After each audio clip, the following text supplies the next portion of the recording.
창세기 9번째 강해 설교, 심판 중에도 베푸시는 은혜 2번째 강해 설교 우리 함께 듣도록 하겠습니다.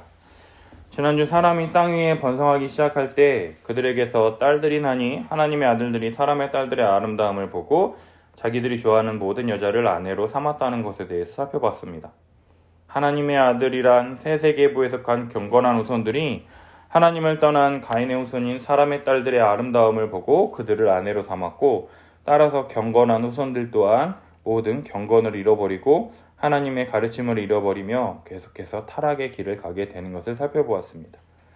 이러한 죄악의 결과가 너무나도 심각해서 하나님께서 땅 위에 사람 지으셨음을 한탄하시며 심판하시기로 마음먹는 것을 볼 수 있어요.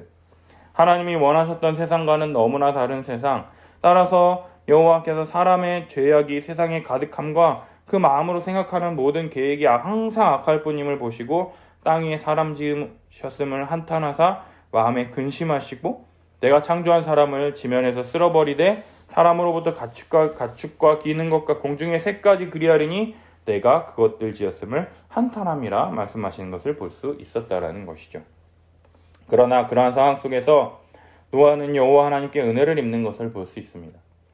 노아는 의인이요 당대의 완전한 자, 하나님과 동행한 자라고 성경은 기록한다는 것이죠. 하나님과 동행했던 노아는 하나님과 지속적으로 교제하고 동시에 세상의 구원과 심판의 메시지를 전하는 방주를 짓는 이 의로운 삶을 살았습니다. 따라서 그러한 홍수 심판 가운데에서 하나님은 노아의 가족과 언약을 세우신다라는 거였어요.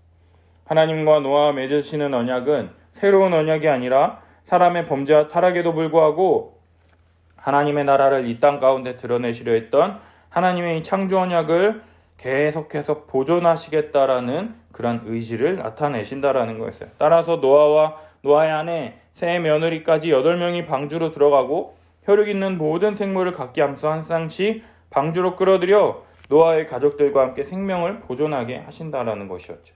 혈육 있는 모든 생물을 각기 암수 한 쌍씩 새가 그 종류대로, 가축이 종류대로, 기는 것이 종류대로 그 생명을 보존하시는 것을 볼 수 있었어요.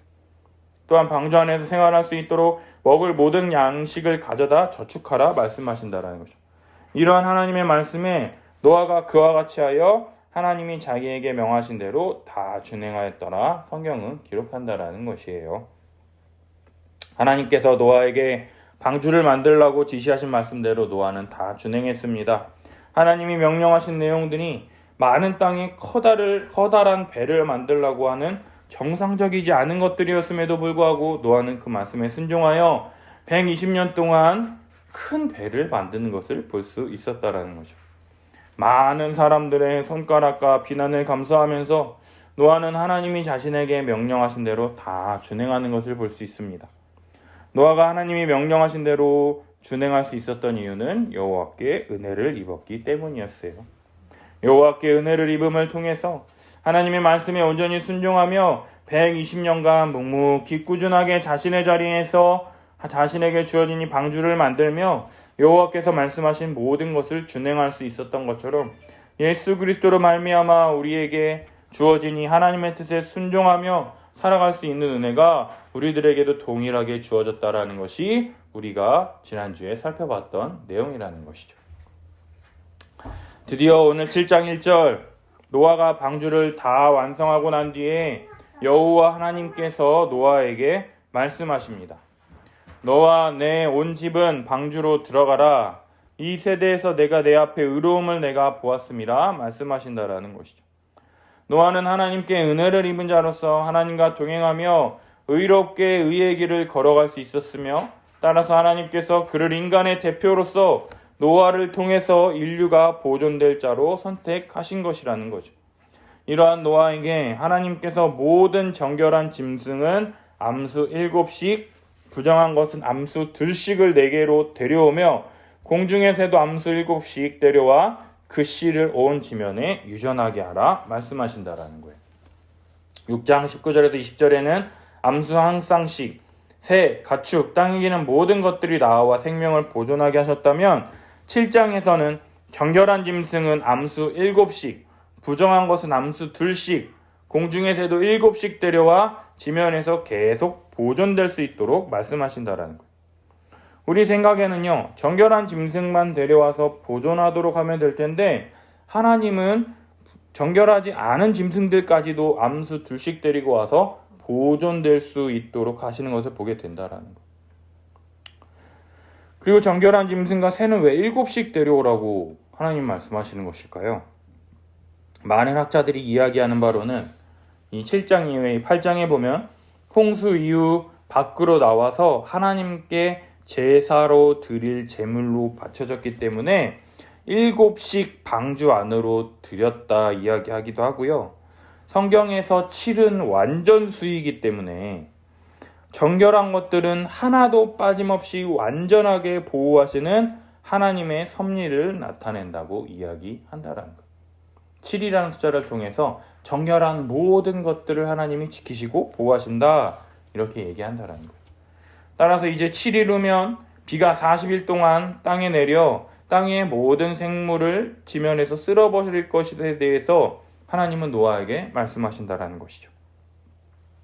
노아는 하나님께서 방주를 지으라고 말씀하셨을 때와 마찬가지로요. 다시 한번 하나님께서 자기에게 명하신 대로 다 준행하는 것을 볼 수가 있다라는 거예요. 6절을 보면 노아가 600세 되었을 때 홍수가 시작되는 것을 볼 수 있습니다. 노아는 그의 가족들과 함께 홍수를 피하여 방주에 들어갔고 정결한 짐승과 부정한 짐승, 새와 땅에 기는 모든 것이 하나님이 노아에게 명하신 대로 암수 둘씩 노아에게 나와 방주로 들어가는 것을 볼 수 있다는 거예요. 그리고 나서 홍수가 바로 시작되는 것이 아니라 7일 후에 홍수가 땅에 덮이는 것을 볼 수가 있다는 거예요. 비가 40주야를 멈추지 않고 계속 쏟아지는 것만으로는 지구의 모든 높은 산을 덮기에는 부족하죠. 그래서 하늘뿐만 아니라 땅도 열리게 된다라는 거예요. 11절 그날에 깊음의 샘들이 터지며 대규모의 지각 변동이 일어나서요. 바닷물과 지하수가 솟구쳐 위로 올라 넘쳐 흐르게 된다라는 거예요. 용암 터진다 그러잖아요. 무슨 막 저 뭐라 그러죠? 온천 막 터진다는 밑에서 위로 올라오잖아요. 근데 그거는 뽀끔 이렇게 막 나오는 거잖아요. 근데 이렇게 하늘로 이렇게 우리 광고에서 보듯이 막 위로 팍 솟아오르는 분수처럼 그렇게 엄청난 양의 물이 솟구쳐 올랐기 때문에 물이 높은 곳에서 낮은 곳으로 흐르는 것이 정상이잖아요. 그리고 물이 땅에서부터 흘러서 바다로 방주를 흘려보낸 것이 아니라 물이 거꾸로 솟구쳐 올라서 오히려 방주를 상류로 밀어 올려서 북쪽에 있는 아라랏산에 도착할 정도까지 물이 엄청난 양이 땅에서부터 위로 솟구쳐 올랐다는 것을 알 수가 있다라는 거예요.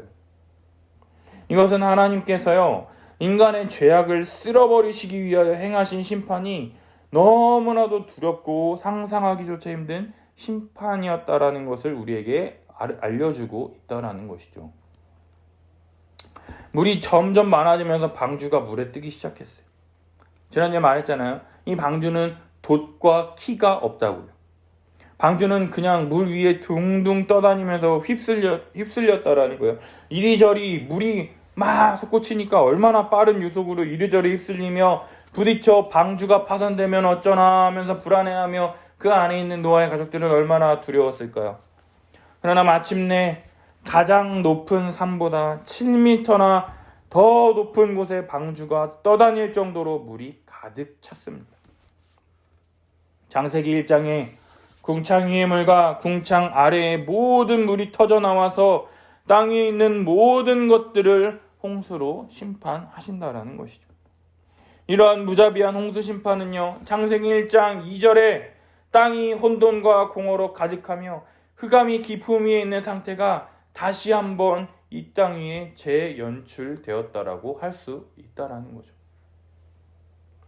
12절과 17절을 보면 홍수가 40일 동안 계속된 것을 볼 수가 있습니다.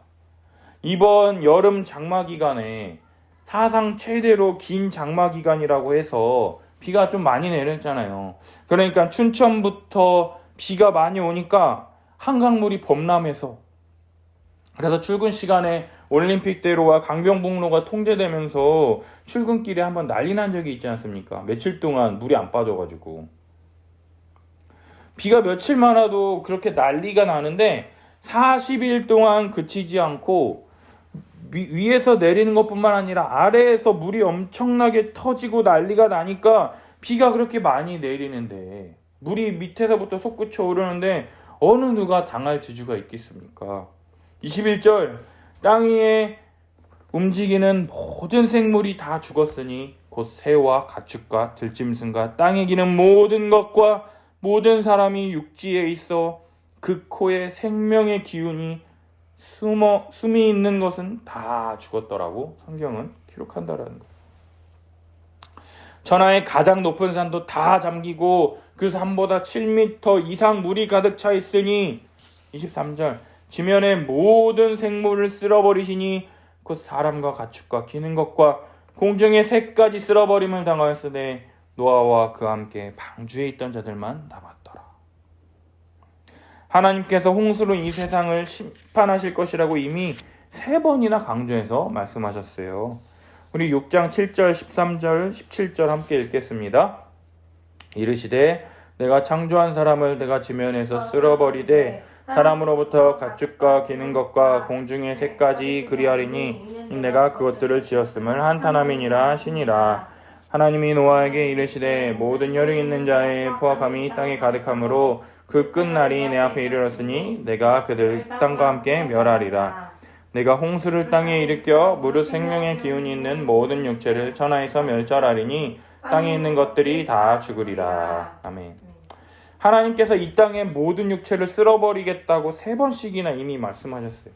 이렇게 하셨던 이유는 죄악이 세상에 가득함과 사람이 마음으로 생각하는 모든 계획이 항상 악했기 때문이라고 이야기한다라는 거예요. 6장 5절 여호와께서 사람이 죄악이 이 세상에 가득함과 그의 마음으로 생각하는 모든 계획이 항상 악할 뿐임을 보시고 그 이유는 온 땅이 하나님 앞에 부패하여 포악함이 이 땅 가운데 가득했기 때문이라고 성경은 이야기해요. 6장 11, 12절 그때 온 땅이 하나님 앞에 부패하여 포악함이 땅에 가득한지라 하나님이 보신즉 땅이 부패하였으니 이는 땅에서 모든 혈육 있는 자의 행위가 부패함이었더라. 아멘. 하나님은요 이 홍수 심판을 통해서요 땅 위에 생명 있는 모든 것들을 다 심판하셨습니다. 쓸어버리셨습니다. 다 죽이셨습니다. 오직 노아와 그와 함께 방주에 있던 자들만 남았다라는 것. 이러한 홍수 심판의 기사를 읽으면 읽을수록요 하나님의 크고 두려운 심판이 우리를 기다리고 있다라는 것을 우리는 알 수가 있다라는 거예요. 사랑하는 여러분, 우리는 하나님의 크고 두려운 심판이 우리에게 임할 것이라는 것을 믿고 이 세상을 살아가십니까? 아니면 그까이 거 대충 예수 믿으면 됐지 난 심판 안 받을 거야 하면서 실천적 무신론자들처럼 하나님의 심판의 말씀을 조롱하고 자기 마음대로 살고 있지는 않으십니까? 히브리서 9장 7절에 보면 한 번 죽는 것은 사람에게 정하신 것이요 그 후에는 심판이 있으리니 이렇게 기록되어 있다라는 거예요. 베드로후서 3장을 보면은요 이렇게 기록되어 있습니다. 여러분이 무엇보다 먼저 알아야 할 것은 이것입니다. 마지막 때에 조롱하는 자들이 나타나 자기들의 욕망대로 살면서 여러분을 조롱하여 이렇게 말할 것입니다. 그리스도가 다시 오신다는 약속은 어디 갔느냐? 조상들이 잠든 이래로 만물은 창조 때부터 그러하였듯이 그냥 그대로다. 그들이 이렇게 말하는 것은 하나님의 말씀으로 하늘이 오랜 옛날부터 있었고 땅이 물에서 나와 물로 말미암아 형성되었다라는 것과 또 물로 그때 세계가 홍수에 잠겨 망하여 버렸다는 사실을 그들이 일부러 무시하기 때문입니다. 그러나 지금 있는 하늘과 땅도 불사르기 위하여 그 동일한 말씀으로 보존되고 있으며 경건하지 못한 자들의 심판을 받아 멸망을 당할 날까지 유지됩니다. 그리고 로마서 2장에 이렇게 기록되어 있어요. 이런 일을 행하는 자에게 하나님의 심판이 진리대로 되는 줄을 우리가 아노라. 이런 일을 행하는 자를 판단하고도 같은 일을 행하는 사람아 내가 하나님의 심판을 피할 줄로 생각하느냐? 혹 내가 하나님의 인자하심이 너를 인도하여 회개하지 하심을 알지 못하여 그의 인자하심과 용납하심과 길이 참으심이 풍성함을 멸시하느냐? 다만 내 고집과 회개하지 아니한 마음을 따라 진노의 날 곧 하나님의 의로우신 심판이 나타나는 그날에 임할 진노를 내게 쌓는도다. 사랑하는 여러분, 하나님께서 홍수로 세상 모든 호흡 있는 것들을 심판하시고 쓸어버리시고 다 죽이셨던 것처럼요, 믿는 신자들은 이 세상이 끝이 아니라요, 영원한 하나님의 심판이 기다리고 있음을 우리는 기억해야 한다라는 것이에요.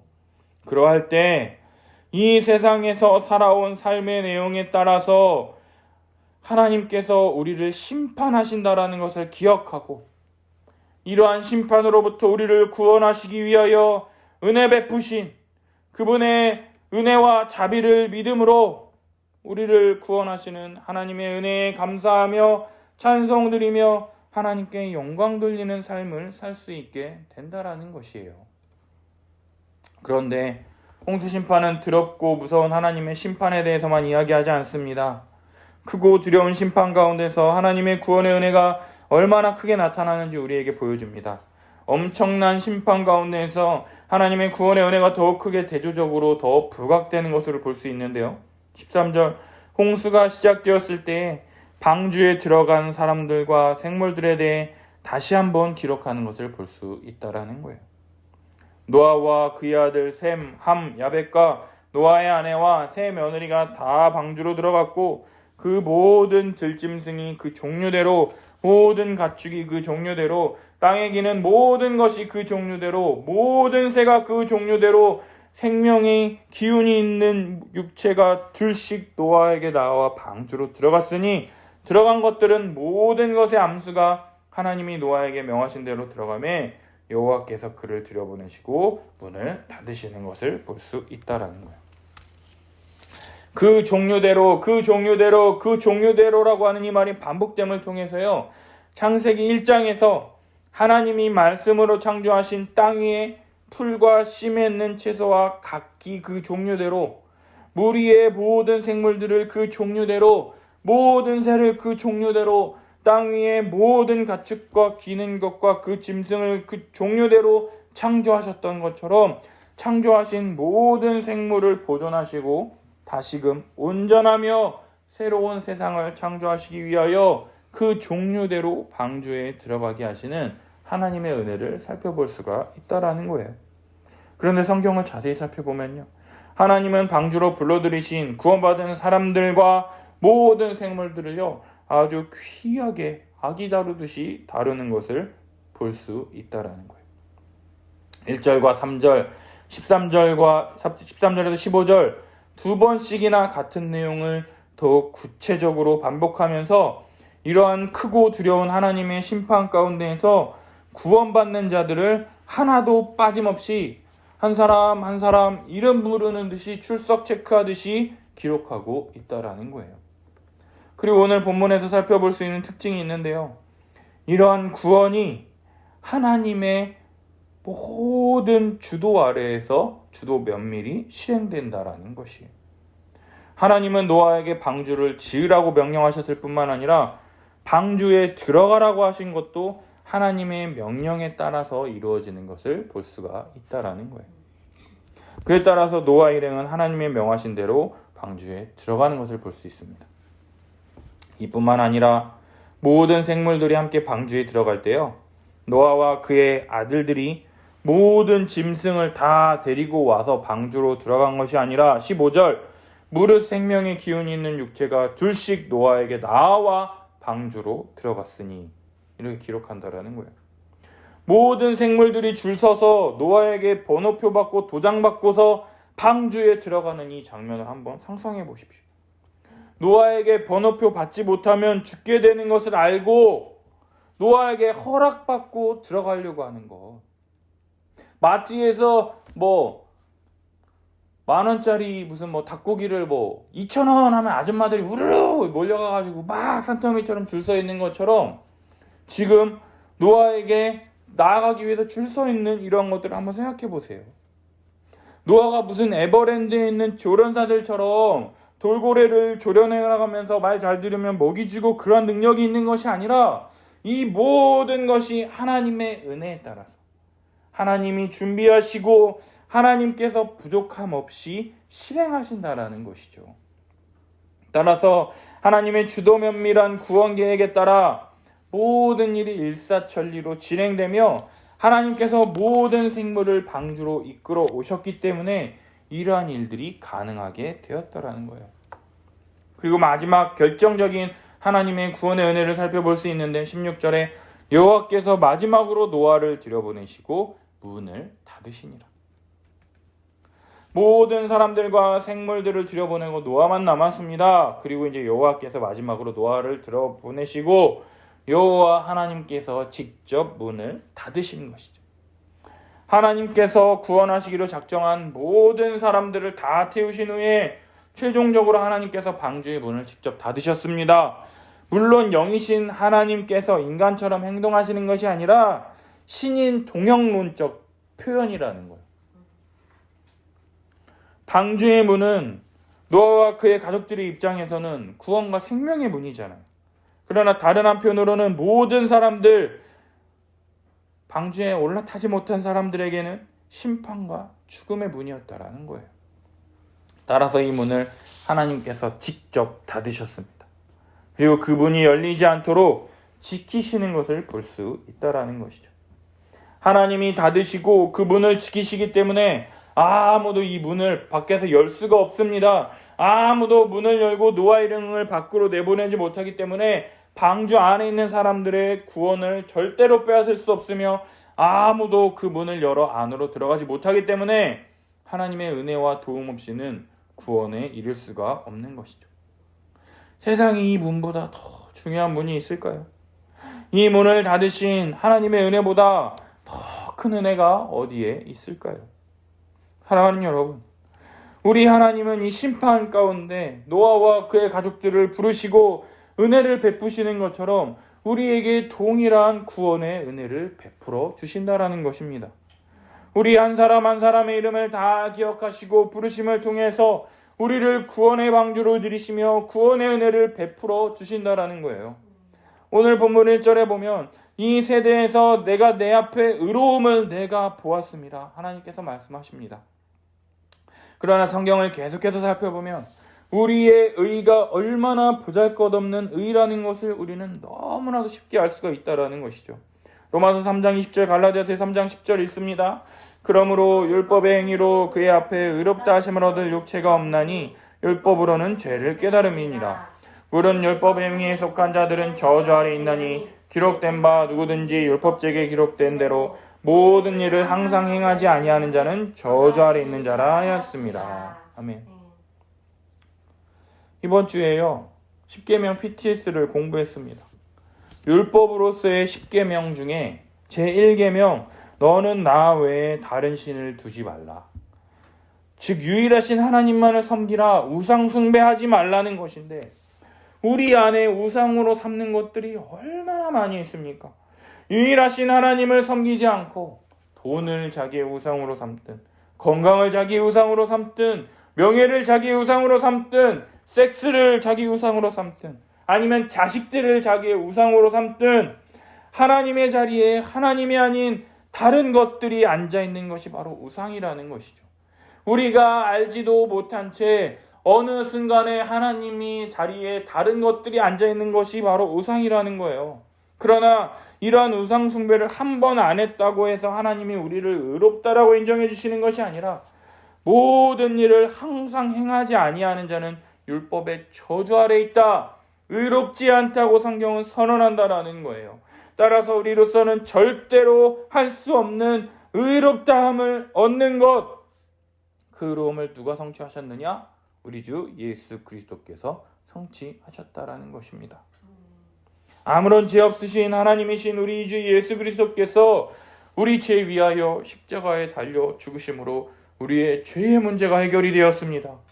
죄 때문에 아담이 불순종하여 하나님처럼 되려고 하나님의 말씀에 불순종하여 이 땅에 들어온 죄, 이 죄를 해결하지 못해서 하나님께서 홍수로 온 세상을 심판하게 된 바로 이 죄의 문제를 해결하시기 위해서 예수님께서 우리 죄 위하여, 내 죄의 문제를 해결하시기 위하여 십자가에 달려 죽으셨다라는 거예요. 로마서 3장 우리 함께 같이 읽겠습니다. 이제는 율법에 하나님의 한 의가 나타났으니 율법과 선지자들에게 증거를 받은 것이라. 곧 예수 그리스도를 믿음으로 말미암아 모든 믿는 자에게 미치는 하나님의 은이 차별이 없느니라. 모든 사람이 죄를 범하였음에 하나님의 영광에 이르지 못하더니 그리스도 예수 안에 있는 속량으로 말미암아 하나님의 은혜로 값없이 의롭다 하심을 얻은 자 되었느니라. 이 예수를 하나님이 그의 피로써 믿음으로 말미암아 화목제물로 세우셨으니 이는 하나님께서 길이 참으시는 중에 전에 지은 죄를 간과하심으로 자기의 의로우심을 나타내려 하심이니 곧 이때 자기 의로우심을 나타내사 자기도 의로우시며 또한 예수 믿는 자를 의롭다 하려 하심이라. 아멘. 이제는요, 예수 그리스도의 십자가 죽으심과 부활의 복음, 이 복음을 믿는 자들을 의롭다 여겨주실 뿐만 아니라 부활 승천하시어 하나님 보좌 우편에 앉으신 우리 주님께서 이 복음을 믿는 자들에게 성령을 보내주셔서 이것들을 믿게 하시고 생각나게 하시고 이러한 믿음대로 살아갈 수 있도록 날마다 우리에게 은혜를 베풀어 주실 뿐만 아니라 홍수 심판으로 세상을 심판하실 때 노아와 그의 가족들에게 구원의 은혜를 베풀어 주신 것처럼 마지막 날, 이 세상의 끝날 우리 주님 다시 재림주로 오셔서 이 세상을 심판하실 것이며 예수 십자가 복음을 믿는 자들에게 영원한 생명 주심을 통해서 구원의 은혜를 베풀어 주시는 우리 주님이시라고 성경은 이야기하고 있다라는 것이죠. 어떻게 이 모든 것들이 우리에게 펼쳐지게 되었습니까? 우리의 존재로서는요, 아무것도 할 수 없는 율법의 제1계명부터 삐걱거리며 잘 지키지 못해서 두려워하며 벌벌 떨 수밖에 없는 이 죄인을 말로 다 할 수 없는 은혜와 용서를 베풀어 주신다라는 거예요. 로마서 5장, 우리가 아직 죄인 되었을 때에 그리스도께서 우리를 위하여 죽으심으로 하나님께서 우리에 대한 자기 사랑을 확증하셨느니라. 8장 31절 있습니다. 그런즉 이 일에 대하여 우리가 무슨 말하리요? 만일 하나님이 우리를 위하시면 누가 우리를 대적하리요? 자기 아들을 아끼지 아니하시고 모든 사람을 위하여 내주시니가 어찌 그 아들과 함께 모든 것을 우리에게 주시지 아니하겠느냐. 아멘. 우리가 구원받을 만한 자격이나 어떠한 행위도 할 수 없는 이 자기 자신밖에 모르고 오히려 은혜를 은혜로 갚는 게 아니라 은혜를 원수로밖에 갚을 수 없는 이 죄인 중에 이 상죄인 괴수 중에 괴수였을 때 우리를 위하여 죽으심으로 우리를 향한 자기 사랑을 확증하셨을 뿐만 아니라 이 말로 다 할 수 없는 은혜, 도저히 인간의 이성으로서는 이 상상할 수도 없는 이 엄청난 은혜가 죄인된 우리들에게 부어지게 되었다라는 것입니다. 그렇다면요, 이 놀랍고 상상할 수 없는 크신 은혜와 사랑받은 우리들은 어떻게 해야 할까? 오고 오는 여러 세대의 이 우리 주 예수 그리스도의 크신 사랑을 할 수 있는 한 다 나타내고 드러내므로 모든 이들로 하여금 하나님께 찬양과 영광을 돌려드릴 수 있도록 애쓰는 것이 우리의 마땅한 삶의 자세라는 것이죠. 홍수 심판을 통해서 온 세상을 싹 쓸어버리심으로 심판하시는 그 하나님의 크고 두려운 심판과 동시에 노아와 그의 가족에게 말로 다 할 수 없는 은혜와 사랑을 베푸시는 모습을 동시에 살펴볼 수가 있다는 거예요.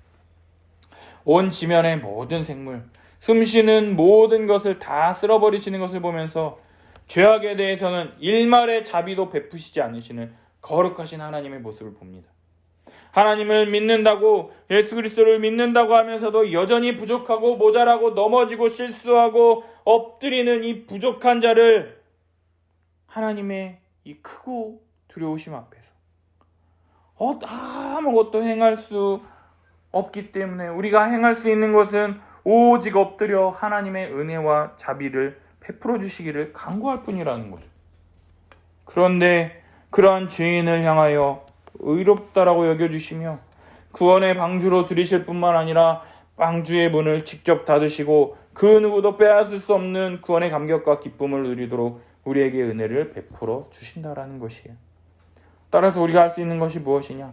하나님의 사랑에 감격해서 눈물 흘리며 즐거워하며 우리에게 베풀어 주신 하나님의 이 은혜를 찬양하며 경배하며 예배드리는 것이라는 것이에요. 예수님께서 문을 닫으셨는데 누가 우리의 구원을 빼앗을 수가 있겠습니까? 로마서 8장 38절, 내가 확신하노니 사망이나 생명이나 천사들이나 권세자들이나 현재인이나 장래일이나 능력이나 높음이나 깊음이나 다른 어떠한 피조물이라도 우리를 우리 주 예수 그리스도에 있는 하나님의 사랑에서 끊을 수 없느니라. 아멘. 사랑하는 여러분, 노아의 홍수 심판을 통해서 이 나타난 이 하나님의 긍휼과 이 사랑을 생생하게 경험할 수 있도록 하는 사건이 또 있을까요? 따라서 우리는요, 이러한 은혜를 베푸신 하나님을 높이 찬양해야 할 것입니다. 천하의 높은 산들보다 7m 높게 물이 뒤덮였던 것처럼요, 하나님의 영광이 그보다 더 높게 들릴 수 있도록 하나님을 사랑하며 하나님의 영광을 찬양하며 예배하는 자들이 되어야 할 것이다라는 거예요. 물이 바다 덮음같이 여호와의 영광을 인정하는 것이 온 세상 가득하리라. 물이 바다 덮음같이. 따라서요, 우리 주님이 원하셨던 이 새로운 세상, 죄악이 세상에 가득하며 마음으로 생각하는 계획이 악한 것이 아닌 예수 그리스도 안에서 새로운 피조물로 거듭난 자들, 따라서 하나님을 우리의 마음과 뜻과 목숨을 다하여 사랑할 뿐만 아니라 예수 그리스도 안에서 새로운 피조물 한 몸 되었다라는 것을 믿음으로 내 이웃을 내 몸과 같이 사랑하며, 따라서 이러한 사람들에게 내 물질과 시간과 에너지를 내어주며 한 몸 하나 되어 사랑하는 교회 공동체를 이루기 위하여 애쓰며, 그러한 믿음의 사람들과 함께 하나님 나라의 백성으로서의 삶을 풍성히 누리며 실현하기 위해서 교회적 삶을 실천해 나가야 할 것이다라는 것이죠. 죄악으로 가득한 세상. 그러나 이 교회만큼은, 주의 몸된 이 교회만큼은 복음으로 말미암아 날마다 구원의 이 은혜를 경험하고, 구원의 은혜를 경험할 뿐만 아니라 한 몸 된 자들과 함께 내가 가진 은사들과 여러 가지 것들을 사용하며 나눔을 통해서 주님 베풀어 주시는 더 풍성한 은혜를 경험하고, 또 그것을 통해서 많은 자들이 이 구원의 방주인 이 교회로 들어와서 함께 말씀 듣고 더욱더 그리스도를 찬양하며 영광 돌리는 그 아름다운 나라를 우리 주님이 꿈꾸고 원하신다라는 것이에요.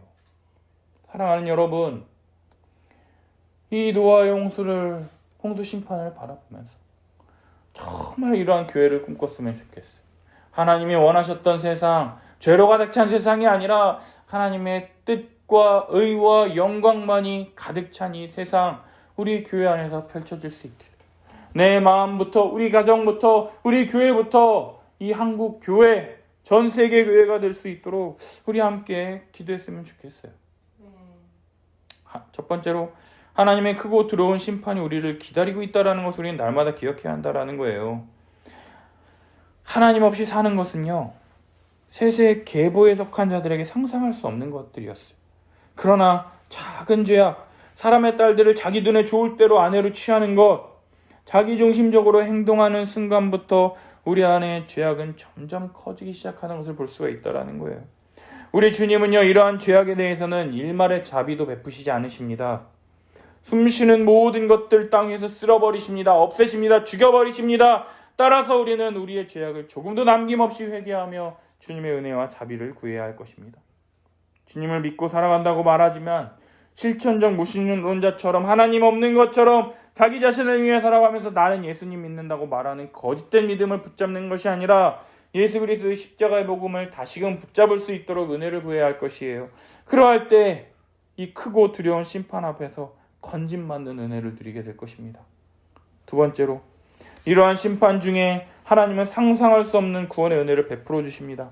반주를 만들라 말씀하시고 방주 안으로 모든 생물을 들이시며 방주의 문을 직접 닫으십니다. 방주 안으로 들이시는 그 원인이 무엇이냐? 우리를 의롭다라고 여겨주신다라는 것이에요. 그러나 우리가 정말 의로운 자입니까? 아니요. 오직 우리 주 예수 그리스도로 말미암아 그리스도께서 성취하신 의를 믿음으로 말미암아 받은 자에 불과하다라는 거예요. 그럼에도 우리 주님은요, 우리를 예수 그리스도, 하나님의 말씀에 다 순종하심으로 의를 성취한 아들로서 우리를 대하고 바라보신다라는 거예요. 이 엄청난 은혜, 이 말라도 할 수 없는 은혜가 바로 우리 주 예수 그리스도로 말미암아 우리에게 주어졌습니다. 따라서 오고 오는 세대에 이런 하나님의 은혜를 높이 찬양하며 전할 뿐만 아니라 하나님이 원하셨던 이 새로운 세상을 한몸된 이 교회 공동체 안에서 복음을 누리며 하나님을 예배하며 하나 되게 하신 것을 힘써 지킴을 통하여 하나님께 영광 돌리는 공동체가 될 수 있도록 애써야 한다라는 것이에요. 우리 마음에 하나님이 아닌 다른 우상으로 가득 차서 예배드리는 것이 아니라요, 정말로 유일하신 하나님이 우리에게 말씀해 주신, 하나님이 받으시는 합당한 예배를 드림을 통해서 하나님께 온전하게 거룩한 예배 드리는 우리 함께하는 교회가, 우리 이 말씀을 듣는 우리 모든 성도들의 삶이 될 수 있기를 예수님의 이름으로 축복합니다. 우리 함께 같이 기도했으면 좋겠어요. 주님, 은혜 주십시오. 정말 하나님이 원하시는 방식대로 예배드리며 살 수 있는 거룩한 우리들의 삶이 될 수 있도록 주여 은혜를 더하여 주시옵소서. 함께 주여 외치고 기도합니다. 주여